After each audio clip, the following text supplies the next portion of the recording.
Hello, आज मैं उनको इग्नोर कर दो। आज मैं स्केटिंग करूँगा, रोलर स्केटिंग। प्रैक्टिस का थर्ड डे, नाना साइड थर्ड डे। चलिए देखते हैं 2 और 3 डेज में कितना इम्प्रूवमेंट आया। गुड मॉर्निंग फ्रेंड्स, और आज के ब्लॉग की शुरुआत कार्तिक की मस्ती से करती हूँ। तो इन दिनों स्केटिंग सीख रहे हैं। स्कूल में एक कोई भी गेम लेना होता है तो इन्होंने स्केटिंग लिया है, और शुरू के 2-3 दिन तो बिल्कुल बन नहीं रहा था, और आज थर्ड डे की प्रैक्टिस है। बहुत मायूस हो रहे थे जब बन नहीं रहा था, और आज कर पा रहे हैं तो आप उत्साह देखिए। और ख़ुद ही कैमरा टेबल पर रख दिया और कैमरे के आगे खुद ही आकर कुछ कुछ रिकॉर्ड किया। अब मैंने ये रिकॉर्डिंग नहीं की है, मुझे पता भी नहीं था, पर अब जब उसने रिकॉर्ड किया है तो मुझे लगा मैं आप लोग को दिखा देती हूँ। घर में बच्चा होने से बड़ी रौनक हो जाती है।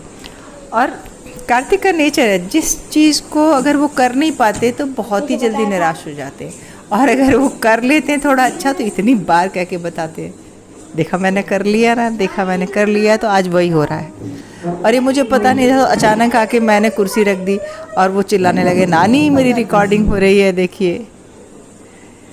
तो बस यही चल रहा है। तो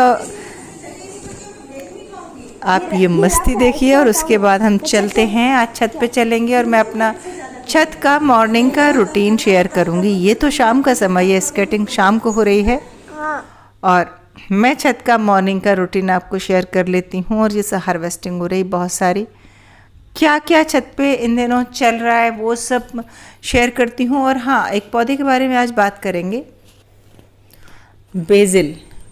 बेजिल यानी कि इटालियन बेजिल और तुलसी वगैरह के बारे में बात करेंगे। अभी तो आप देखिए कि हमने पौधे लगा दिए हैं। ये गोभी, तो ये सीजन है सर्दियों की सब्जियों को लगाने का, यानी कि फूल गोभी, पत्ता गोभी, ब्रोकली, टमाटर, मिर्च और पालक, मेथी, भाजियाँ वगैरह सब कुछ लग जाएगा इन दिनों। पर हमारे यहाँ हो रही है बारिश, और ये हमने पौधे लगाए और बहुत सारी मिट्टी छत पर डाल के धूप दिखाने के लिए इकट्ठी करके रख दी थी, और वो सब भीग गई। और बेमौसम की बारिश है ये, इस साल पानी बहुत ज़्यादा गिरा है, तो बरसात के कारण थोड़ी सी ये पौध वगैरह भी लेट हुई है। ये पौध तो हम नर्सरी से ले आए हैं, तो ये हम लगा भी पा रहे हैं। जो हमने पौध लगाई थी वो तो आधी तो पानी में पिट गई। अब देखते हैं, वो 15 से 20 दिन में तैयार तो हो जाएगी। कोई भी सीडलिंग हम जब डालते हैं, बीज डालते हैं, तो पौध तैयार होने में 25 दिन तो कम से कम लगते हैं। खास करके उसको रिपोर्ट करने लायक जब वो हो तो इतने दिन तो लगते ही हैं। तो ये एक ड्रम में हमने 4 फूल गोभी लगा दिए हैं। और ये जो मेरा दूसरा चैनल है जो इंडियन टेरेस गार्डनिंग आर्ट, उस पर मैंने एक वीडियो डाला था। हमारे यहाँ सरकारी नर्सरी है, वहाँ से मैं पौध ले आई थी। और मैं आप लोग को भी कहूँगी कि यदि आपके पास आप उगा नहीं पाते हैं ना सीडलिंग, तो आप सरकारी नर्सरी से ले आएँ, वो ज़्यादा अच्छा है, वही हमारे लिए अच्छा रहता है। अब बात कर लेते हैं तुलसी के बारे में। तुलसी जो औषधीय गुणों से भरपूर हमारे हिंदू धर्म में पूजनीय पौधा है, और मेरा मानना है कि हम उन्हीं पौधों की पूजा करते हैं, या हम जिन पौधों की पूजा करते हैं उनमें कहीं ना कहीं मेडिसिनल वैल्यू होती है। तो घर पर कौन कौन सी तुलसी लगाएं? मेरी छत पर क्या क्या लगा है? थाई बेजिल लगी है, मरुआ भी लगा है। मरुआ भी एक तुलसी की प्रजाति का पौधा होता है, और श्याम तुलसी भी है, राम तुलसी भी है, सब लगा रखा है मैंने। सब क्यों लगाना चाहिए?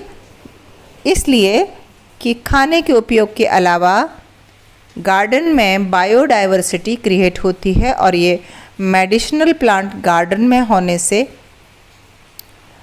कीट प्रकोप भी कम होता है। कई बार इसकी फ्रेगरेंस इतनी तेज़ होती है कि इससे कुछ इंसेक्ट ऐसे होते हैं जो इसकी फ्रेगरेंस को पसंद नहीं करते, और कीट अटैक कम होता है। और ये तुलसी वर्गी जो पौधे हम लगाते हैं, यानी राम तुलसी हो, श्याम तुलसी हो, या फिर थाई बेजिल, इटालियन बेजिल हो, या मरुआ तुलसी हो, हमारी कपूर तुलसी, कोई सी भी तुलसी हो, इनको हम घना कैसे करें आज इस पे भी बात करेंगे। वैसे तो मैंने पूरा एक वीडियो अपने गार्डनिंग चैनल पर डाला है, लेकिन मैं यहाँ भी कुछ कुछ टिप्स दे देती हूँ कि कोई भी पौधा जिसमें इस तरह की फूल बनता है और हमें उसका फूल यूज़ नहीं करना, हम जिसके पत्ते यूज करते हैं या वो ऑर्नामेंटल है तो हम उसके पत्तों की ब्यूटी यूज़ करते हैं और फल हमें नहीं चाहिए तो हम इसके फूल को ही तोड़ देते हैं। फूल तोड़ दिया या फल तोड़ दिया, इससे क्या होता है, पौधा अपनी एनर्जी पत्तों को हरा भरा करने में लगाता है और नई ब्रांचेस को डेवलप करने में लगाता है। तो बस आपने अगर अपने यहाँ तुलसी लगा रखी है तो जैसे ही उसमें ये मंजरी निकलती है, तुलसी के फूल को हम मंजरी कहते हैं, तो जैसे ही ये मंजरी निकलती है आप उसको हटा दें। जब आपको कभी बीज चाहिए तो किसी एक पौधे में आप मंजरी रख लें तो उसमें काले काले बीज पड़ जाते हैं और इसके बीज को भी हम पानी में फुला के यूज करते हैं। जो मार्केट में शायद जिसे सब्जा के बीज कहते हैं, वो तुलसी प्रजाति के पौधों के ही बीज होते हैं। मरुआ के बीज हों या बहुत सारी गांव में पहले एक बोबई करके भी हुआ करती थी, तुलसी प्रजाति की जंगली पौधे हुआ करते थे, तो उसमें जो बीज यूज करते हैं तो वो सब्जा के बीज कहलाते हैं। इन दोनों में अंतर क्या है तुलसी और बेसिल में? तो तुलसी का तो हमारा धार्मिक महत्व भी है और मेडिसिनल वैल्यू भी है, लेकिन हम कुकिंग में इस्तेमाल नहीं करते। लेकिन जो इटालियन बेसिल है, थाई बेसिल है, इसे हम कुकिंग में इस्तेमाल करते हैं। अगर हम इसे कुक करते हैं तो ये बिल्कुल वैसे कलर की हो जाती है, डार्क से कलर की हो जाती है भुनने के बाद। पता ही नहीं चलता कि धनिया पत्ती है या बेसिल है या कुछ भी ऐसा है। फ्रेगरेंस की बात करें तो हमारी जो भारतीय तुलसी होती है उसकी फ्रेगरेंस ज़्यादा स्ट्रॉन्ग होती है और बेसिल में जो इसके पत्ते होते हैं, अगर इसको हम थोड़ा हाफ कुक यूज़ करें, जैसे कि सैंडविच में अंदर डाल दें, तो सैंडविच में अंदर का जो मसाला है वो हाफ कुक ही होता है, डायरेक्ट हीट के कांटेक्ट में नहीं आता। तो ऐसी जगह जहाँ डायरेक्ट हीट के कांटेक्ट में नहीं आए, वहाँ अगर हम बेसिल डालते हैं तो उसका फ्लेवर हमें अच्छा मिलता है। लेकिन